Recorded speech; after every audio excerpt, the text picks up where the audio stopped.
اور پھر انہیں کہا کہ آپ بھی اپنے گھر واپس چلے جائیں، صبح آپ نے آنا ہے، ابھی آپ یہاں پر نہ رہیں۔ تو مرحوم آغا حسن قاضی طباطبائی کہتے ہیں کہ میں نے بابا کی اس گفتگو کے مطابق کھڑکیاں بند کر دی، پردے جو ہے وہ آویزاں کر دیے، دروازہ بند کر دیا اور باہر چلا گیا۔ گھر کے باقی افراد کو بھی کہا کہ بابا نے منع کیا ہے کوئی اندر گھر کے اس کمرے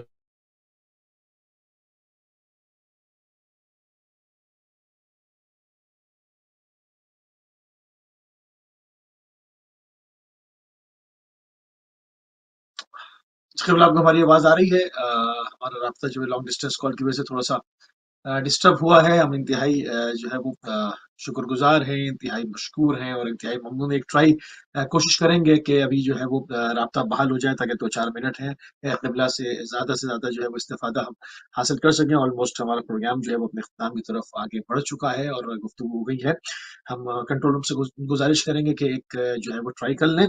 ورنہ پھر ہم جو ہے وہ پروگرام اختتامی طرف لے کے جائیں گے۔ بہت ہی خوبصورت گفتگو، معنی خیز گفتگو، علماء شیعہ کے حالات، علماء ربانیون، ان عرفا کے حالات جو ہے وہ ہم نے کوشش کی ہے کہ اس سلسلے کو جب انشاءاللہ آپ کے محضر میں جو ہے وہ ہر ہفتے جو ہے وہ جاری و ساری رکھیں اور اس سلسلے کو نہ روکیں، اور اس میں جو ہے وہ مختلف جو برگزیدہ شخصیات ہیں، جس طرح سے قبلہ نے کہا کہ بڑی بڑی شخصیات جو ہے وہ گزری ہیں، تو ون بائی ون کر کے جو ہے ان کے حالات زندگی بیان کیے جائیں اپنے نوجوانوں کے لیے۔ جو ہے وہ تمام جو خزانہ ہے علم کا، اس کو جو ہے وہ ان کے محضر میں جو ہے وہ پیش کیا جائے۔ بہرحال اس وقت ہمارے پروگرام کا ٹائم جو ہے وہ تمام ہو گیا۔ ہم تھوڑی سی معذرت خواہ ہیں کیونکہ لانگ ڈسٹینس کال کی وجہ سے مشقت سے ہماری کال جو ہے وہ ڈسکنیکٹ ہوئی ہے۔ بہرحال اس سلسلے کو آپ کے محضر میں انشاءاللہ کوشش کریں گے کہ پوری آب و تاب کے ساتھ، پورے جوش و خروش کے ساتھ، پوری مذہبی لگن کے ساتھ آپ کی خدمت میں اس سلسلے کو جاری و ساری رکھیں۔ ہم انتہائی مشکور اور ممنون